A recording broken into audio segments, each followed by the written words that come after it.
Hello, everyone. This is the medical and legal overview of the for EMT 200 for the medical legal section.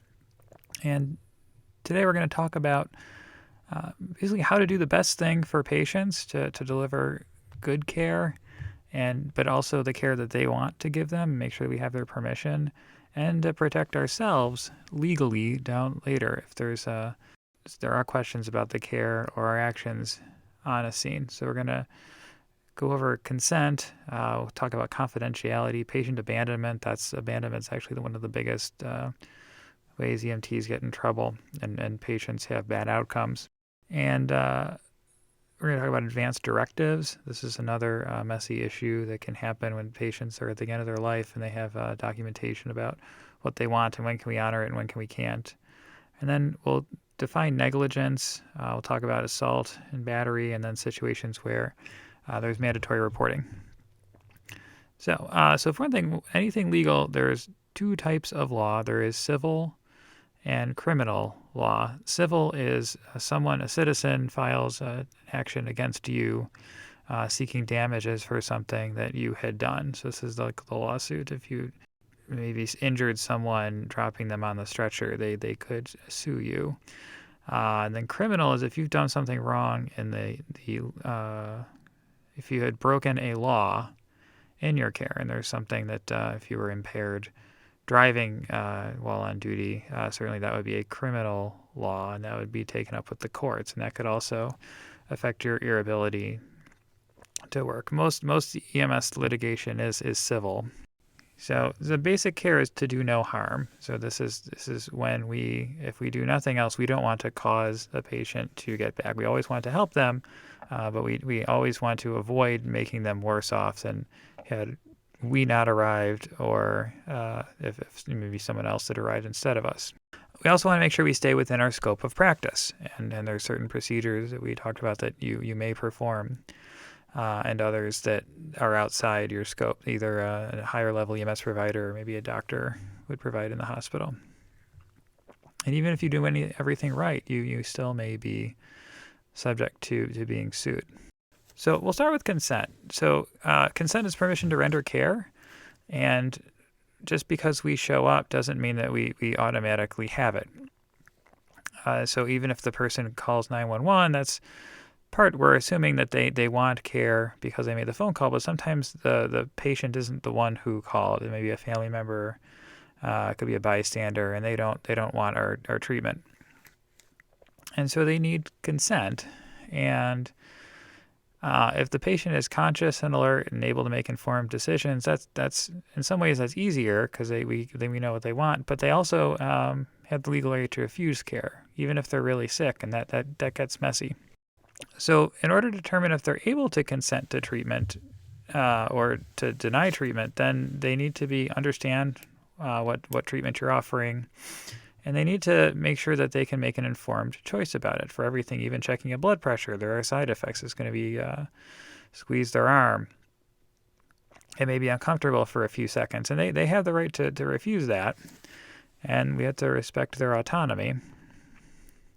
And so when we're trying to determine whether they consent to treatment or to refuse treatment, they need to be 18 or over in most states. Is their capacity limited? Do they have a history of dementia, or they need drugs or illnesses that may be impacting their decision? Significant pain. There may be hearing or visual problems. Or it could also be a language barrier. That can be a big challenge. And they need to understand what you are saying. So one of the ways to do that is to ask them to repeat back what you told them. So if this is something that's questionable, say they don't want to go to the hospital, one of the ways to gauge whether or not they can make that informed decision is to ask them to repeat back the benefits and potential problems associated with not going to the hospital. So for the different types of consent, there's expressed consent. So the patient agrees that they want you to transport. If you ask to take your blood pressure, they hold out their arm. All sorts of things. You go to put the pulse ox probe on their finger. They ask them to hold their hand out. And really, you want to just explain what you're doing. And then I'm going to check your blood pressure. We're going to check your oxygen saturation. Can you lean forward so we can take some deep breaths? And they agree to do this. That is expressed consent. Sometimes patients fall under implied consent, where they are not able to give us permission to treat them. They may be unconscious, they may be confused, and implied consent occurs when the condition exists, and this is what a person with reasonable judgment would want for them if they were able to give you consent. So that's the guy. So patients are unconscious. If they were awake and had reasonable judgment, what would they want you to do? Then the book goes on to call involuntary consent, which is really not truly consent. This is when we're going to take patients to the hospital against their will. Now, to back up, every time we encounter a patient, the expectation is that they will be transported to the hospital. For now, some things are changing, and some services have some flexibility on that. But for now, if we show up with a patient with any sort of medical complaint or appears to be injured, they are a patient, and we are going to offer to take them to the hospital, no matter how trivial their injury is. It could be a hangnail. If they want us to take them to the hospital, we are going to take them. If they do not want to go to the hospital, they must understand the risks of not going to the hospital, and they must request not to go. So they are refusing to be transported to the hospital. We should never suggest that they not be transported. We should never coerce them into refusing doing so. That's losing their certification. The state is taking action on that. The only time the patient is not, we would encounter someone who is not a patient, is if they are not injured and they are not the ones who called. So the examples would be someone is driving by, they see someone lying on grass, and you arrive, and they say they were just sleeping, there's nothing wrong with them, and they don't want to be evaluated. Then that would not be a patient. Everyone else, if they refuse to go to the hospital, then we're going to do a full chart documenting why they called and documenting the conversation that they had, how we encouraged them to go to the hospital, and how they refused. Now, some patients who are mentally ill, some patients who are under the influence of drugs cannot make informed decisions about whether or not they should go to the hospital. And sometimes they are an immediate threat to themselves or other people, and they need to be restrained and go to the hospital. So the book calls this involuntary consent. And we can't obtain consent for them. They may need to be taken to the hospital against their will. That is best done by law enforcement. You should really hope they have the legal authority to do that. And this is best if you can get them involved. Law enforcement has a provision called involuntary commitment. So now if a patient is a minor, they may not give, in Delaware at least, minors cannot consent to refuse care. So if the patient is under 18, you need a parent's permission for them to refuse care. They cannot give it. Some states have emancipated minors, so they can be under 18, but if they may be deemed legally an adult, most of the time this is children. If teenagers have children, then they are considered an emancipated minor, and they can make decisions for themselves and their children. So when it comes to patients refusing care who are of mental capacity and they can refuse, you need to explain to them what may be wrong, that the hospital has tests and people that can do things that you cannot do, that there is risks to them not being transported to the hospital. So an X-ray would be one. We don't have X-rays here. They may want to do an X-ray. There may be other things available at the hospital that they want to treat. And explain that if you don't go to the hospital, that there could be consequences. If you want to drive yourself to the hospital, there could be a consequence of you crashing. If you're concerned about the patient's illness and their ability to drive, even if they're alert, that would be an issue for law enforcement. We don't want patients to start driving somewhere where their medical condition may prohibit them from driving and potentially injure other people. So to determine mental capacity, we're going to not only ask their name, place, and their time and the orientation, but we also want them to repeat back to you the risks and benefits of being transported versus not being transported. If the patient has thoughts of hurting themselves or you're concerned that they may be suicidal, we need to contact law enforcement and medical control. And generally, if we take patients against that will, that could be considered kidnapping. However, EMTs and paramedics get in more trouble for not transporting patients. So if you're on the fence about forcibly transporting a patient, maybe this is the patient's intoxicated and they're on the street. So EMTs and paramedics cannot terminate care, with a few exceptions, and I think this could change, and this is changing now with since COVID. But for now, for the most part, for most EMTs and most paramedics and most systems, when we cannot terminate care without the patient's consent and without provisions for them to be treated by someone else. So this is different from the refusal. This is we must transfer their care to a higher level of care, communicate that to the person with a higher level of care. With an exception to this, if you're a paramedic on scene with an EMT, the paramedic may delegate treatment to an EMT. They can either release them for transport to the hospital and not ride with them, or if it's an EMT partnered with the paramedic could drive and the EMT could take that. Those are all covered by local regulations. Abandonment is when we terminate our care without transferring it to an equal or higher level of care. So once we have started, we have a duty to act and must continue that until we get to the hospital. When we get to the hospital, we must give a verbal report to a nurse or a physician, but usually it's a nurse. If we give it to a physician, there's usually a nurse there also.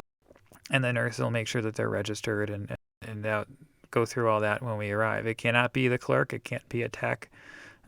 We need to give our report to a nurse or higher. Otherwise, that is considered abandonment. And on our charts now, there's you can get a nurse's signature after you transfer care. It's on the tablet. You cannot leave to go on another call. If you're on one scene and there's a cardiac arrest at the house next door, and you cannot legally leave, going over there and doing so would be considered abandonment. Okay, so now on to confidentiality. This is another hot area where EMTs and paramedics can get in trouble, both civilly and criminally. And this is where your treatment and your communication with the patient is considered confidential. And by confidential, that means you should never say anything loudly enough. You shouldn't say, at shift change, you took Mrs. Jones again. That's a breach of confidentiality. And confidentiality is covered by HIPAA, the Health Insurance Portability and Accountability Act. And there's stiff penalties and impacts your license and your ability to practice if you violate patient confidentiality. So that's anything. If you have a document with a patient's name on it and you leave it out for someone to view, that is a HIPAA violation technically, and you can be liable for breach of confidentiality. So records may be released if the patient can sign a HIPAA release. That should not be an issue for most 911 calls that we go on. They shouldn't have that before. Where there's a legal subpoena, that would go through the legal department. And this applies to us as students too. You're going to be in the clinical setting. You're going to have patient information. You should never write a patient's name down as a student. There's no reason for you to write a patient's name down or birthday. You can write down their history, their medications, but that should be anonymous. That's for our training, and it's not for anything that should go on the patient's chart in the hospital. And then you can actually have the patient, when you're practicing, you can have the patient sign your tablet, and that allows them your service to release the chart for the billing department. If someone asks you, how is a patient doing, you can't share that with them. If it's especially if it's a bystander who doesn't know the patient, then are they going to be okay? You can't share anything about that with them. If it's a family member and the patient gives you permission to share that with them, you can do that. But even that can get sticky, and it's generally best to avoid sharing information if you're not sure if it's should be confidential or not. Social media. Do not share anything about patients on social media. Agencies should have policies about what to share, what not to share. The school has one. Just a reminder that anything you post on social media can be viewed forever. Even if you delete it or delete your profile, the background investigators and lawyers can still find it. And departments have social media. They show paramedics and EMTs show pictures of themselves on duty, and usually this is positive. Usually this is good for the agency and good for everyone to share the good work that we're doing. But be very careful if you have strong political views on either side or any hot button issues and you share them. Be very careful. If you do share them, I recommend you don't. But if you do, make sure be respectful. And remember, anything can be found later, and behave professionally online the same way that you would want to behave at work. Okay, so advanced directives, and there's a few kinds. We'll go through these in class. Delaware has a DMOST form. Advanced directives are legal documentation about care that patients want to receive in the event that they are not able to give you consent. One is called the DNR, do not resuscitate. And this means that until the patient when the patient goes into cardiac arrest, they do not want CPR, they do not want a breathing tube, and they do not want any defibrillation. If it is just a DNR, legally you must deliver aggressive treatment right up until the point when the patient's pulse stops. The DMOST form, or a MOLST, Medical Orders for Life-Sustaining Treatment form, is more specific, and it actually details what treatments patients want to receive. Sometimes they may want oxygen, they may want pain medication, they may want IV fluids for hydration, but they don't want a breathing tube, or they don't want CPR done. And gives a little more flexibility on the part of their providers about what care that they can have given. So the only forms, and you'll see lots of them out there, most we cannot honor. The one that we can't is a state-approved DMOST form that must be signed by a doctor. Patients also have surrogates that can make decisions for them. If it's anything else, they can have a nursing home. They'd have their own form with the DNR on it. We cannot honor that. If there's any questions about this, call medical control. In fact, the protocol says if you have one of these things, if anything is not the actual form that is signed, if anything is other than the DMOST form that isn't filled out correctly, to call medical control right away. And start CPR. So if the patient is in cardiac arrest, start CPR and right away call medical control, explain what form you have, and notify your supervisor also if this is a situation. And we'll get into more detail about this in class. So when do we initiate resuscitation? So this is if the patient is dead, there's physical signs of death, they have absent pulses. That means we're going to initiate CPR unless they have an injury that's incompatible with life. The state has protocols defined as defragmentation, severe burns, skeletalization, decapitation. Rigor mortis is the most common one, where the body is stiff. So the first thing, if you get called to a cardiac arrest, this is between 2 and 12 hours after death, you can adjust the patient's jaw, and if that is stiff, then they are beyond the point where resuscitation can help them. There's also dependent lividity, so you'll see blood will pool in the lower area. So the patient, depending on what side the patient's lying on, you'll see blood pooling there. And in those cases, we would not initiate resuscitation. You don't want to move the patient from how they're from, because doing so could compromise a death investigation from the police. So if you think about if lividity is blood pooling, if we move the patient to the other side, or we move them flat, that's not going to be consistent with what the investigators are going to find. And then they will know that the body was moved, and that could raise questions about how they died. So we want to leave them in the position we find them as much as we can. We want to document how we find them, the position that they're in, because that may be looked at later. In Delaware, a paramedic must assess a patient with obvious signs of death.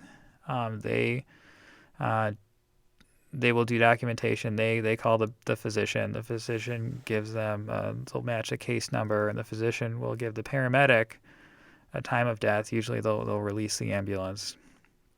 But it must be a paramedic. EMTs in Delaware cannot pronounce patients dead. It must be a paramedic. And the paramedic must turn the scene over to either law enforcement or the medical examiner. So usually that's law enforcement. But the paramedic cannot leave the scene. They can't leave it if the funeral home arrives until they give a report to the police. There's some documentation that they'll leave with the police, and the police do their investigation from them. And in most cases are natural, and they will go to after the police will do a short investigation, the patient can go to a funeral home then. If there's anything suspicious, if there's anything outside of ages or anything questions, then that would become a medical examiner's case. And then the medical examiner would do an investigation, and they would be the ones that would take the body. Okay, so let's talk about standards of care. So part of standards of care, this is the manner in which you act or behave, and it's defined as how a person with similar training would act under similar circumstances. And part of standard of care is operating within your scope of practice. So if you exceeded your scope of practice, you would be compared to how both the legal definitions and the legal statutes of what you're allowed to practice, and also how a similar EMT would act in a similar situation. So there's local systems. This is in laws. There's regulations. There are protocols. The American Heart Association sets standards for CPR and cardiac care. Those are generally standards that care will be measured against. Textbooks as well. So if there's any question about whether care was appropriate, they may look at textbooks. Local protocols as well. So negligence is failure to provide a standard of care. Failure to provide care that a similar person in the same situation would apply. And in order to prove that, there must be a duty to act. So you are on call. You're expected to report to the call. If you're on call, if you're on duty, you're expected to respond to a call. And if you breach of duty, you did not act within a reasonable standard, there were damages to the patient, they were harmed in some way, and there was a direct cause between you breaching your duty and the damages suffered by the patient. So negligence gets involved not as often with decisions on scene as it is little things that are preventable. Checking your truck in the morning. If there's no oxygen bag, you have duty to respond to a patient with trouble breathing. You do not apply oxygen. You cannot apply oxygen because you did not have your bag. There is harm. They have brain damage. They have respiratory failure. And the cause is you not having your oxygen bag. Had you had your oxygen bag, they would have not been harmed, as one example. And negligence would be a civil court, so the patient would sue you or your agency for a civil tort. And then, so assault is unlawfully placing a patient in fear of immediate bodily harm. So you're going to threaten to restrain a patient who does not want to be transported. That would be assault. You're going to hurt them if they don't do something. They have fear of bodily harm. Battery is actually what's touching the patient. So striking a patient, even doing something that they're refusing to do. If you check someone's blood pressure when they don't want you to, technically that's battering. And then with kidnapping and false imprisonment, that's unauthorized confinement, and that could be defined as transporting someone against their will. Constitutes abandonment, or is deemed as being constituting abandonment more often than taking patients against their will. So finally, we're going to talk about mandatory reporting. So in addition to transporting a patient to the hospital and giving a report to the nurse, there are certain situations that we need to report to a regulatory agency even if we report that to the nurse and they say that they're going to call them. And there are hotlines that we will share. Child abuse is probably the most common concern about those. There's a Child Protective Services or Division of Family Services. So there's an 800 number that we need to call if there's any suspicion that the patient may have experienced child abuse or neglect. We'll get into more detail with that in class.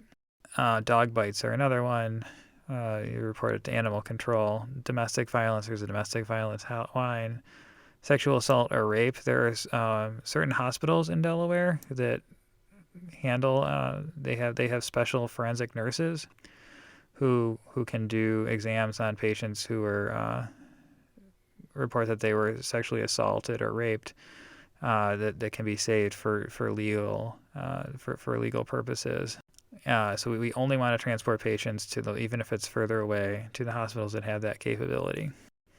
Human trafficking is another one. There is a human trafficking hotline if you suspect the patients are, if you suspect your patient may be a victim of human trafficking.